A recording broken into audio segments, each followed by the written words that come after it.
أعوذ بالله من الشيطان الرجيم بسم الله الرحمن الرحيم نحمده ونصلي على رسوله الكريم وعلى آله وصحبه أجمعين ومن تبعهم برضوان إلى يوم الدين.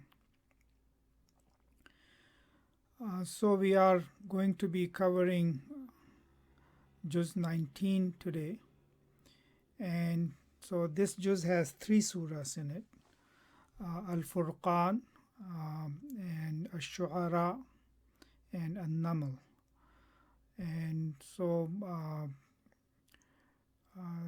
there's quite a bit to cover in all 3 of these surahs, but as usual I'm going to select few ideas from these surahs, and I think I may even not be able to go into Surah Naml at all, depending on the time that I have.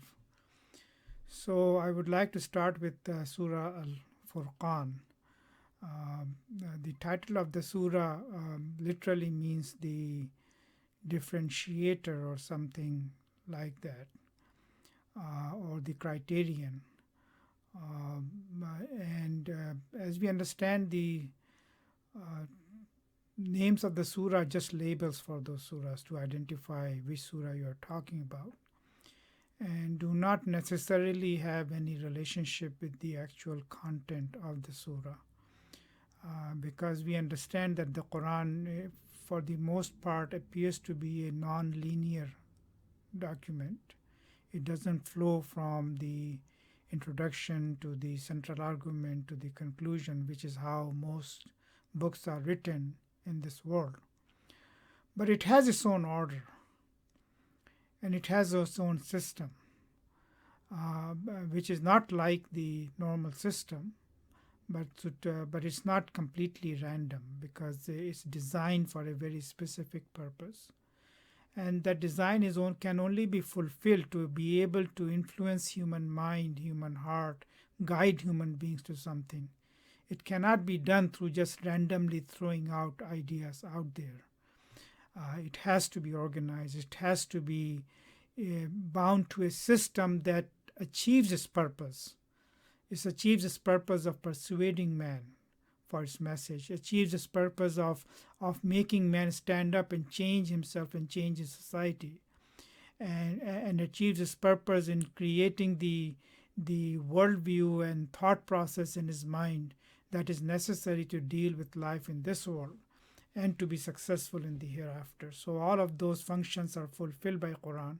So from a normal standards of a textbook written and the editors of the world, yes, it may not follow the pattern that the textbooks are written, but it is very organized, and the Mufassirin since ancient times have argued about the order in Quran and the way the words occur and the sequence in which those words occur, and they all carry a certain importance in the understanding the Quran. So one of the major ideas that this surah deals with is the demand that why is the prophet a human being, why he wasn't an angel, and why if he was a human being, why an angel did not come down with him. And not just in a small way, but I think this surah deals with it in a major way, this question, this demand that he be something more than just a mere human being. Because how can someone convey and narrate to us something from Allah the Creator, who himself is just a mere human being? And so this is the idea behind the demands. And so this is not only here, but Quran constantly repeats from beginning to the end that people demand ayah, people demand evidence, people demand to be shown proof and to be able to see what is being said, to be proved like you prove the things in the physical world. But Quran does not deal with the physical world. Quran deals with a world that is beyond the physics of this world. Physical world is our physical existence, but we have another existence that we are certainly aware of within ourselves, and that inner existence is what Quran deals with. So it points out to that fact on the day of judgment, يَوْمَ لَا يَنْفَعُ مَالٌ وَلَا بَنُونَ إِلَّا مَنْ أَتَى اللَّهَ بِقَلْبٍ سَلِيمٍ. That on that day when nothing shall be of any avail, neither your wealth nor your progeny, nothing that you took to be as your support system for this world, nothing will be of any avail except the one who appears before Allah with a pure heart. So the heart, ruh, spirit, inner person, these are interchangeable terms referring to different aspects of it and different ways of referring to it. But this is what Quran deals with primarily, is our heart, our inner being.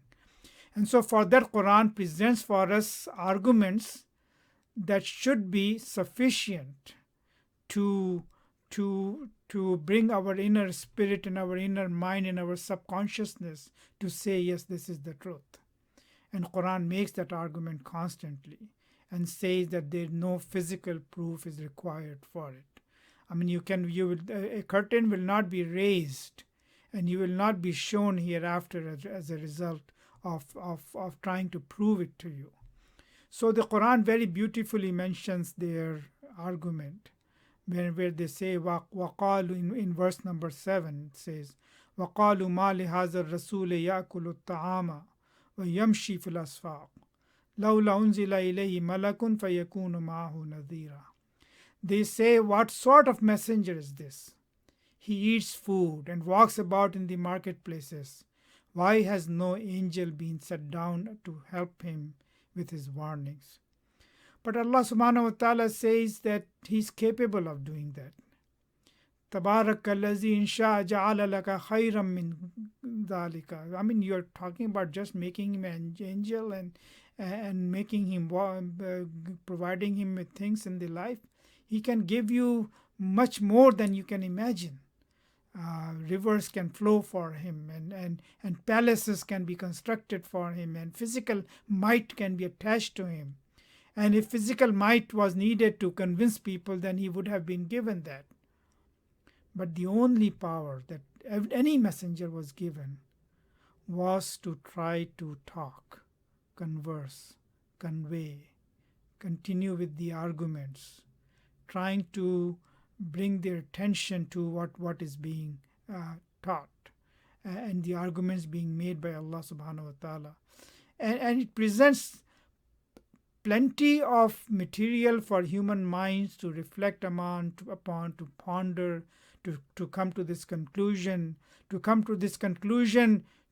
the degree where he feels a certainty for it, a yaqeen for it. But Allah subhanahu wa ta'ala says physical proof will not be here, because here that's all the test is. The test is of human mind, human intellect, human heart, human desire to be able to submit to Allah when it has the option not to submit. And so I think one of the things that is very important to pay attention to is that Quran makes it very clear in other places in the Quran that it is not lack of proof that prevents people from believing in it. That is certainly not what is required, and that is certainly not what is stopping people from accepting it. And so in many different places Allah subhanahu wa ta'ala talks about وَمَا اخْتَلَفَ فِيهِ إِلَّا الَّذِينَ أُوتُوهُ مِنْ بَعْدِ مَا جَاءَتْهُمُ الْبَيِّنَاتُ بَغْيًا بَيْنَهُم. Baghyan bainahum is seeking advantage over each other, is trying to gain advantage. So وَمَا اخْتَلَفَ فِيهِ إِلَّا الَّذِينَ أُوتُوهُ مِنْ بَعْدِ مَا جَاءَتْهُمُ الْبَيِّنَاتُ, that they didn't start to argue and differ until after they received clear signs, bayinat, burhan. And so after they were shown with clarity what the message is, they understood that would require them to submit. That would mean they need to give up some of their own wants and desires and their ways in which they try to take advantage of this world and other people in the world. And they will not be able to do that because Quran teaches qist. The basic message is qist. The basic message is fairness that Quran teaches. The basic message is this justice that Quran teaches. The concept of justice. At one point Allah subhanahu wa ta'ala describes the whole purpose of sending messengers and revealing the book and teaching the book and purifying people, doing tazkiyah in them, لِيَقُومَ النَّاسُ بِالْقِسْطِ, so that people may stand on qist. So it's human want and desire that seeks to not follow those principles of qist in order to gain advantage for himself is the primary reason why people reject. And so they didn't differ until after they were given those clear signs. Not only signs, we think it is the lack of knowledge that if people are taught, then they will come to believe. But Allah subhanahu wa ta'ala again says, وَمَا اخْتَلَفَ الَّذِينَ أُوتُوا الْكِتَابَ إِلَّا مِنْ بَعْدِ مَا جَاءَهُمُ الْعِلْمُ بَغْيًا بَيْنَهُمْ. After they were given the إِلَّا مِنْ بَعْدِ مَا جَاءَهُمُ الْعِلْمُ, after they have been given the ilm, the knowledge, then they wanted to seek advantage over each other. And so that is the reason they don't want to follow this path. Because when they follow this path, they will have to strictly abide by the principles of fairness, principles of justice. They can't have what they want at the expense of someone else. But that is what human beings want from this life. They want to gather, accumulate as much as possible. And that is the number one source that prevents them from being able to see the hidayah, being able to accept the hidayah, that compels them and makes them argue and differ and just involved in futile discussions about it, even though it is clear, because their mind and heart doesn't want to believe in it. And so we come to from this section to the next section, where Allah subhanahu wa ta'ala very clearly points out to this in this surah, in Surah Al-Furqan, verse 43 and 44, in which Allah subhanahu wa ta'ala says, أَرَأَيْتَ مَنِ اتَّخَذَ إِلَهَهُ هَوَاهُ أَفَأَنْتَ تَكُونُ عَلَيْهِ وَكِيلًا. Did you see the person who makes his own desires as his God? Are you going to be then responsible for him, for his actions? So Allah subhanahu wa ta'ala absolves Prophet sallallahu alaihi wasallam from taking any responsibility for that kind of person who is seeped and steeped into his desires, to the level that wherever his desire leads him to, he just goes to that direction. Whatever his desire demands, he is ready to fulfill that desire. And so in that situation, Allah subhanahu wa ta'ala says that no one can be responsible for his action, because his actions cannot be predicted anymore. No one can make any guarantee for his action. No one can be in the right mind take any responsibility on his behalf, because he is just driven by his desires. And so that is the number one source of the problem. And so following the desire, what makes him is أَمْ تَحْسَبُ أَنَّ أَكْثَرَهُمْ يَسْمَعُونَ. Do you think they are going to be able to listen to you, understand what you are saying? أَوْ يَعْقِلُونَ. They are not going to be able to understand. They are like animals, they are like cattle. بَلْ هُمْ أَضَلُّ سَبِيلًا. But even worse than cattle, more lost than the cattle. And that is what Allah subhanahu wa ta'ala discussed. So this surah deals one of the primary arguments of seeking signs and seeking hidayah and seeking prophet to be the extra human and not be human and be like angel and not like them, and all these futile arguments that people make in the face of what they are being asked. They're simply being asked to be fair, to be just. And so these are just diversions that people use to not go on the path of being just. And the second one verse that I want to cover from this surah is the verse number 54, in which Allah subhanahu wa ta'ala says, وَهُوَ الَّذِي خَلَقَ مِنَ الْمَاءِ بَشَرًا فَجَعَلَهُ نَسَبًا وَسِحْرًا وَكَانَ رَبُّكَ قَدِيرًا. That it is He who created man from water. Then from him He caused two kinds of kindred relationships, by blood and by marriage. And your Lord is all powerful. So all human relationships flow from these two fundamental parts of relationship. And the only idea based on this verse that I wanted to point out today and discuss is that for Allah the two are equal relationships. Nasaban wa sehra, the relationships that are created through blood, and the relationships that are created through marriage, they are both as firm, as solid as any other human relationships. And the human societies are based on that and depend on that, and their health depends on it. And so what I wanted to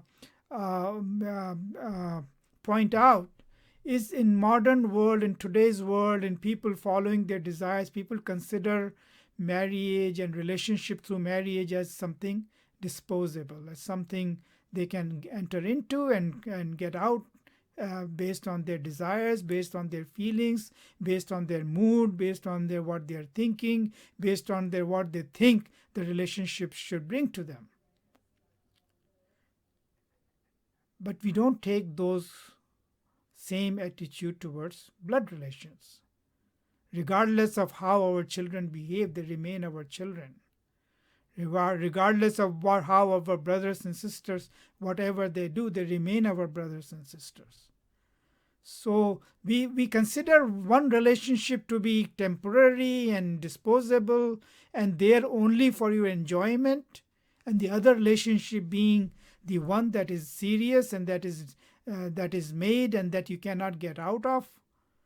I think we need to understand that both of those relationships are on equal footing before Allah. And He describes it describes it as and attributes it to the basic fundamental process of creating man.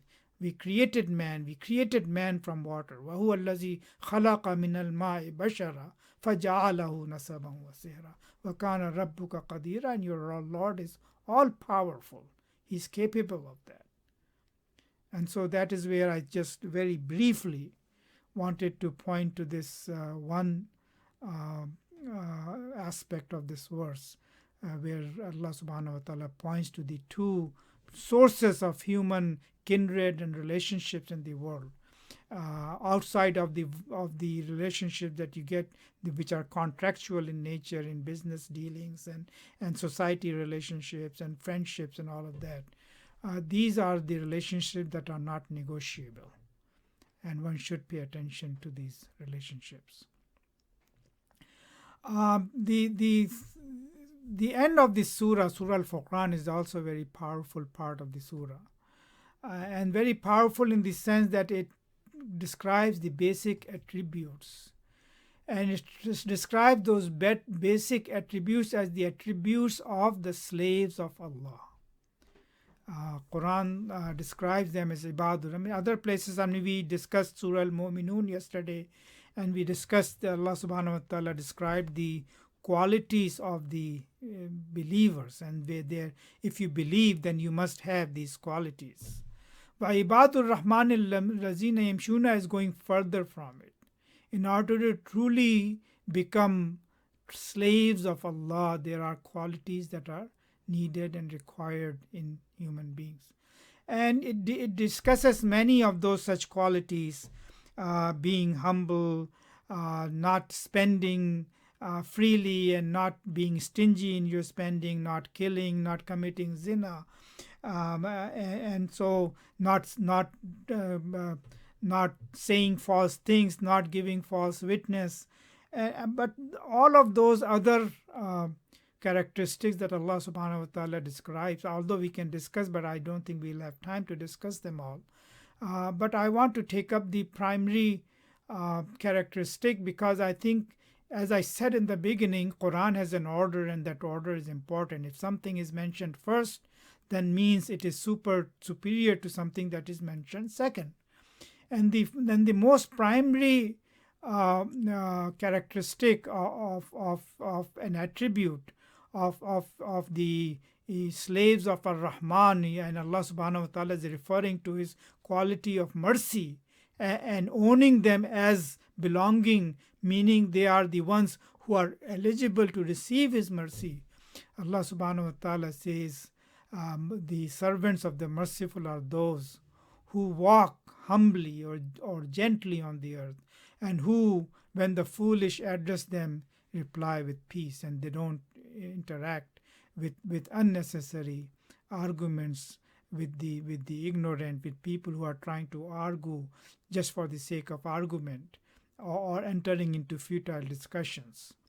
So I think this is one of the primary attributes that Allah subhanahu wa ta'ala describes. But it is this attribute that has caused, I think if I read historically, the people have understood it many different ways. For some, humility means to put yourself down completely. I mean, physically, mentally, psychologically, that you are nothing, you have no value, you are immaterial. And so those kind of, and you need to kill yourself, your soul, your thinking, and your whatever you may be thinking of yourself, all of that is wrong. And Allah subhanahu wa ta'ala gives examples of such behavior in extreme of people of the past revelations who adopted that. The Rahbaniya, the system of Rahbaniya, of becoming a monk and giving up everything else and reducing yourself and killing your desires and killing everything that Allah has given you, is considered as the quality of being humble and being showing humility in the world. And so that is how oftentimes we understand what humility means. To be constantly be down, and to psychology just not allow any thought of any value, that you have any value in this world, to come into being. I think that is an extreme way in which we take examples. I mean, we understand that function. The other end of it is obviously self-centeredness, that human being, and pride and narcissism, and that is the other extreme of that disease. I mean, we live in that age in which everyone wants to show his face to the world. I mean, it's the age of selfies. I mean, I often think that when camera was invented, the lens of the camera always used to point away from the person who is taking the picture. So he had no choice but to take pictures of what he sees. And now the lenses of the cameras are turned towards self. And so the most important thing to share with the world is your own self, what you're eating, what you're drinking, what you're looking like, where you're standing. And so this age of selfies is, I think, is a modern day thing. And we need to pay attention to it, to what extent we indulge in that culture, and what that culture instills in our hearts and in our minds. It may appear to be something that is, I mean, not hurtful. I mean, you're not hurting anyone. You're just doing this. You're just taking picture. You're just showing what you're eating, what you're drinking, what you are doing, and what you are dressed in, and you just want to. And so people have devoted, I mean, Instagram and Twitter and everything purely in taking hundreds and thousands almost every minute and every second of their life, and showing to the world this is who they are. And one of the underlying thought in that is they are in a better state, better situation, better than someone else, that they are taking pride in what they are, or they are sharing something which they know someone else doesn't have. or doesn't have this thing. And so that is where I think we need to, I mean, some sharing obviously in family situations, in with parents and brothers and sisters, where we I mean, this is I'm not just completely condemning it to the ultimate degree, but I think we need to pay attention to where that culture is leading. And so this is where Allah subhanahu wa ta'ala describes inna Allah la yuhibbu man kana mukhtalan fakhura. Mukhtal is a word which is a reflexive word that is derived from I think most people even in Urdu language understand what khayal means. Khayal is thought. And ikhtal is someone who is filled with air about himself and is only consumed by thoughts about himself and feels pride for it. So that is something that Allah subhanahu wa ta'ala condemns here, that is not something that is liked by Allah. So there's a beautiful hadith of Prophet sallallahu alaihi wasallam in which he said, Inna Allah ya'murukum an tawadau hatta la yafqar ahadun ala ahad wa la yambaghi ahadun ala ahad. That Allah subhanahu wa ta'ala commands you to adopt humility, humbleness, until one doesn't show pride over another person. I mean, relative pride, comparative pride, where you are better than the other person. Or do not try to take advantage of another person by lowering the other person. And so I think this provides us a very, very clear balance about how we should think about ourselves. Because Quran contains both tracks in about our creation. On one hand, Quran describes who are you. Have you ever thought about? My Maheen, you are created from dirty water, a lowly water, a disrespectful water. Khalaqahu abada khalqal insani min teen. He created you from mud, from clay. Where are you getting all this thought about yourself? On the other hand, Allah subhanahu wa ta'ala describes our value. فَإِذَا سَوَّيْتُهُ وَنَفَخْتُ فِيهِ مِنْ رُوحِي. When I created you, I shaped you and molded you with my own hands, and I infused my spirit unto you. And so, I mean, we have to write between these two. I mean, the source of our creation, which Allah points to. And when Allah subhanahu wa ta'ala points to the source of our creation and meanness of that, He is indicating and guiding us to our utter dependence on Him and our utter dependence on His powers, and that we are nothing before Him. And so in that case, we need to understand that we need to just lower ourselves in humility as much as possible before Allah. So that humility is before Allah. Before human being, there should be a humility to the level where you don't take pride over the other person being better than the other person. You don't take pride over the other person the way you try to take advantage of the other person. I mean, another hadith which Prophet ﷺ said, it is sufficient for a person to commit a grave sin to think about another person as lower than himself. But beyond that, Allah subhanahu wa ta'ala commands us to walk on the earth filled with the thought of His name on you and what Allah subhanahu wa ta'ala has given you.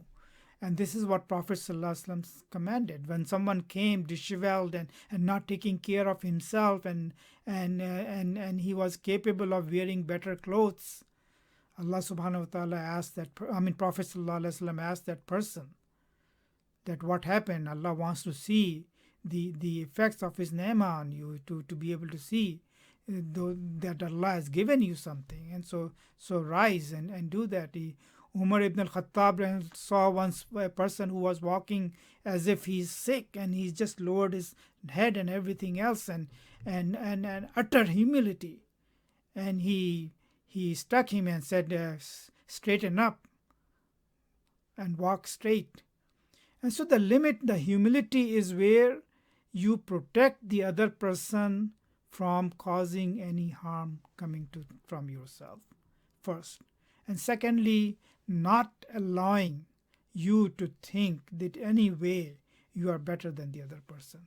So that is the balanced meaning of Ibadur Rahman allazina yamshuna ala al-ardi hauna wa iza khatabahumul jahiluna qalu salama. That you show humility on the earth. When you walk on the earth, you are humble. You don't allow yourself to cause any difficulty to the other people who are your fellow human beings walking on the earth.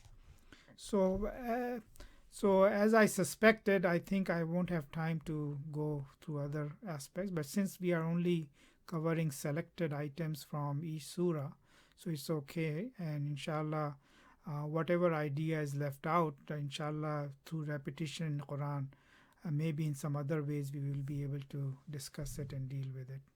أقول قولي هذا واستغفر الله لي ولكم ولسائر المسلمين فاستغفروه إنه هو الغفور الرحيم.